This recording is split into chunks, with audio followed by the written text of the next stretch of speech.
Louisiana beer reviews. Rothaus Pils, Tannenzäpfle, original Black Forest Pilsner.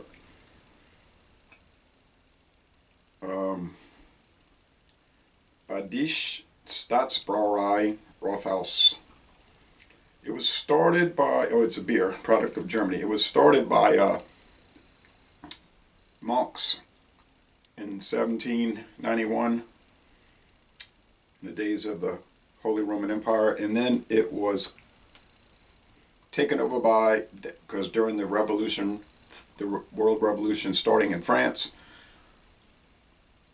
they started taking over property from the church, and the government of Baden, the Grand Duchy of Baden, took it over, Baden, however that's pronounced, and now it's a state-owned brewery. It's in the Black Forest, close to Switzerland, southwestern Germany. Tannenzäpfle, they said, means little pine tree needles, supposedly. This was sent to me by Douglas. Thank you, Douglas. I keep thinking I've seen this around here, but maybe I just saw it on the internet, and I'm thinking I saw it in stores around here. It's got a nice embossed brown bottle. This foil shroud makes it look attractive. And it's 12.2 ounces, not 11.2, 12.2. People will tell me, well, you know, in Europe, that's typical, you shouldn't bring that up. I get Spaten, Oktoberfest, the regular Helles, Optimator, 12-ounce bottles. Heineken from the Netherlands, 12-ounce bottles, all right? So here's 12.2, so it's definitely doable to send us the American standard size. All right, so it's an attractive label, little cartoon label, but I think they've had this since, they said 1956. It's been their most popular beer since 1956, but I couldn't understand like how it was translated. Maybe it was introduced in 56 and just became their biggest beer because people like the Pilsner style. Anyway, state brewery, Rothaus in the Schwarzwald, the Black Forest. Ingredients: water, barley malt, hops, and yeast. Brewed in full accordance with the German Reinheitsgebot of 1516. Got a good date. Now the website is saying Hallertau and Tettnang, I think, are the hops. And so typical noble hops. And that would be more from southeastern Germany and the Czech Republic. The website says 5.1% alcohol. I think 33 IBUs, about 33. That's usually proper Pilsner IBU.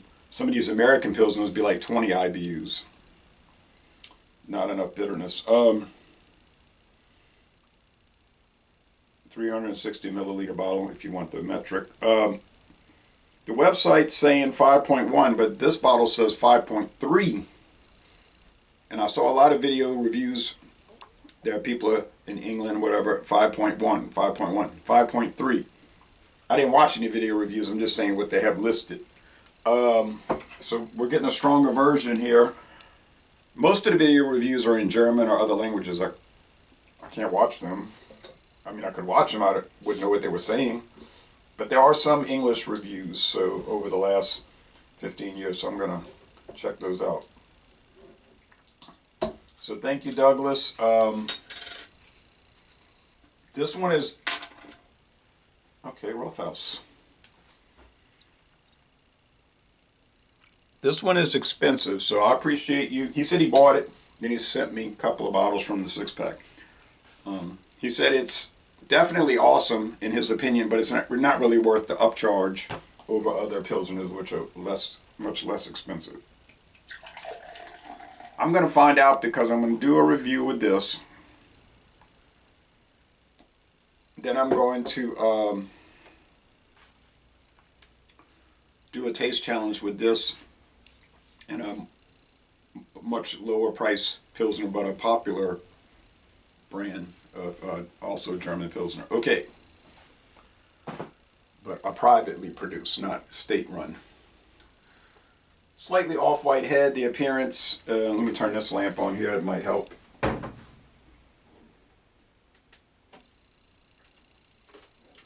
Fact. That's not what I wanted. Sorry about the delay.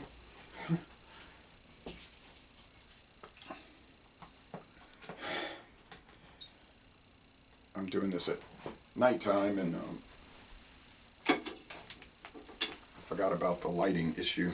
And there's no excuse for that, but that is what happened. Okay.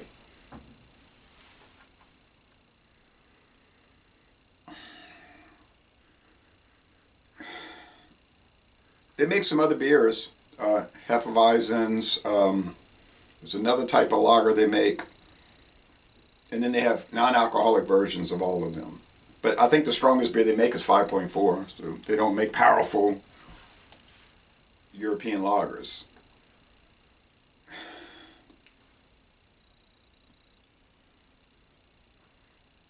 Yeah, barley malt, mild barley malt. Let's go with the taste. Cheers.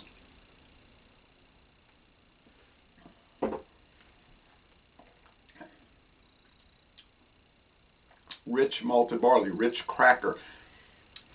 Soda cracker or see, barley malt in the beer and the Pilsner, it has a unique flavor. So you just, I'm trying to approximate to what it tastes like. I'll say bread crust a lot, or white bread, because it's sort of like that.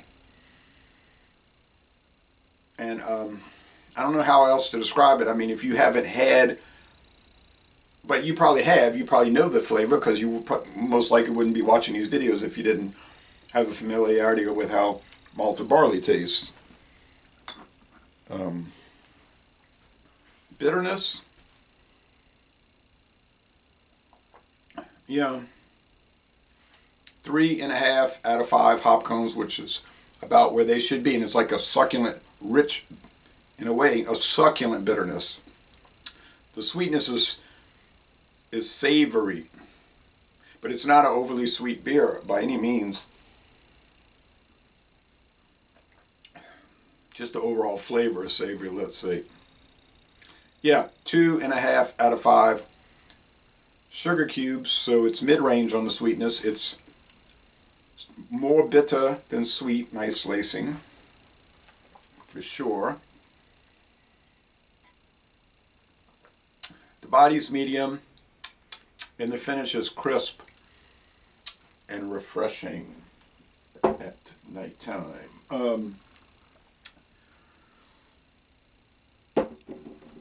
Now, Pilsner Urquell, I can find that for less than $10 a 6-pack. Hopefully it'll be fresh. You know, you got to watch it at these stores. But I think I could find it fresh. That's 11.2 ounce bottles, not 12.2. That's 4.4%, so much lower alcohol Pilsner, but it is the original Pilsner. That's from the Czech Republic. I think Douglas says like $18.99 for a 6-pack of this, so that it doesn't justify the price, and it's not going to beat Pilsner Urquell. It's more powerful if you're all into alcohol. If that's your thing, you wouldn't even be drinking this. You'd be getting one of those Euro, at least an Elephant from Carlsberg, 7.2 for the U.S. market. They got Carlsberg Super Elephant, extra strong Elephant, and Europe is 10.5. That's what you're going to be seeking out, which I'm sure if you live in Germany or the Czech Republic, you can buy one of those super brews. I found one from Prague once. 15%. They were two different ones. One was like boom with an exclamation mark. Can't remember the other one. I couldn't even finish it. It was just too nasty. I said I'll take one sip every hour, and on the third hour I was like, Okay, but some people are into that. Okay, fine. But back to this, yeah, it doesn't really justify the price. It's great. I'm going to give it a high score, okay? But I'm thinking of other ones. You know, Grolsch, I can get that for $9.99. I think they sold out recently, but I'll check my Thurns. They usually get it in. Not as good as this. Okay, Grolsch is sort of a milder. It is a milder, if you want to say blander. Pilsner, but still good. A Lernesgrüner at Aldi, $5.99 for a 4-pack of 500 milliliter cans. I don't think it's going to win in a taste challenge against this, but it's not going to be way worse. It's not going to be like a, I don't think. When you do the blind, sometimes you get shocked. Staropramen, I had that once from the Czech Republic. That was awesome. I don't think this is better than that. Not worse than that, but not better. I don't think Staropramen is exorbitant in price, although I don't see it really around. But those are examples you see. Now Carlsberg Danish Pilsner, I don't know. That doesn't seem to be a Pilsner to me. They call it Danish Pilsner. It seemed like I remember years ago they just called it Carlsberg beer. And then they decided, let's call it Pilsner, because if Miller Lite can be a fine Pilsner beer, I guess anything can be. Not to disrespect Miller Lite, it's just not a Pilsner. It might be a fine American adjunct lager, light lager, okay. But it does not in any way, except being yellow and fizzy, fit the parameters of a Pilsner, let's be honest.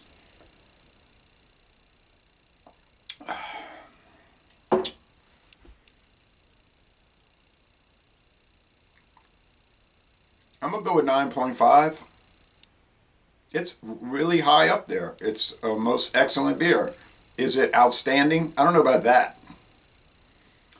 I think Pilsner Urquell probably will score 9.8, 9.9.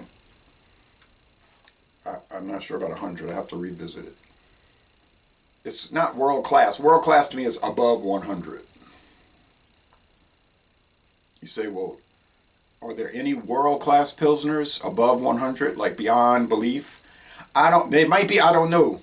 I never had one that made me think this is beyond perfect. And I haven't had but maybe 5 beers in my life that were that way. But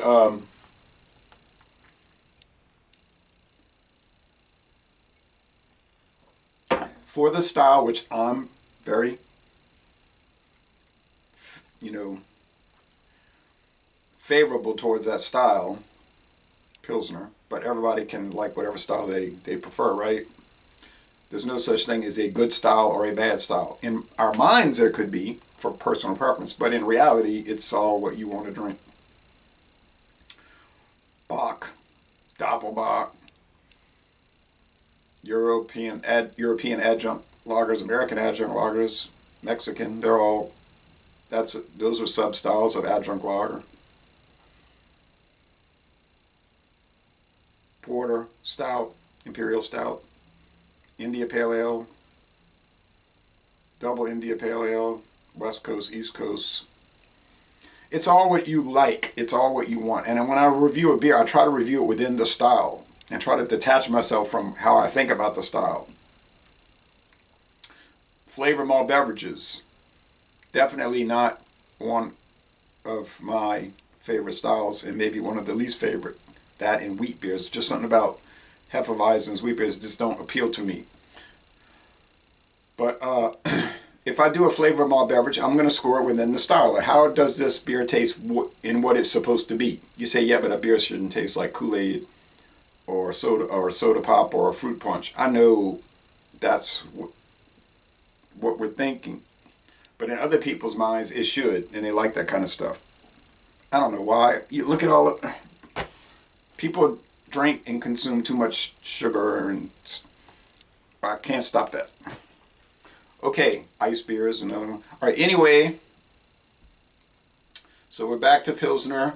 It is one of your really good ones. I can't argue with that. But then on the other hand, there's so many good ones. So many good ones. I would have to pay about the same price for Flensburger Pilsner, about $18.99 for Flensburger Pilsner. Wonderful product. I love it. 11.2 ounce bottle. But I'm not paying that much. I'm just not going to do it. It's not worth it, in my opinion. But anyway, so this is great. Laissez-les bon tourmalet. Thanks for tolerating me going off talking about all that. But I like to put it in a different, or in the correct perspective as I see it. So Rothaus. Tannenzäpfle. However you pronounce that. I cannot speak German. A true winner. Thanks again, Douglas. So laissez les bons temps relais. And I'm going to end this review by saying y'all go to Germany, visit the Black Forest, and go on a brewery tour.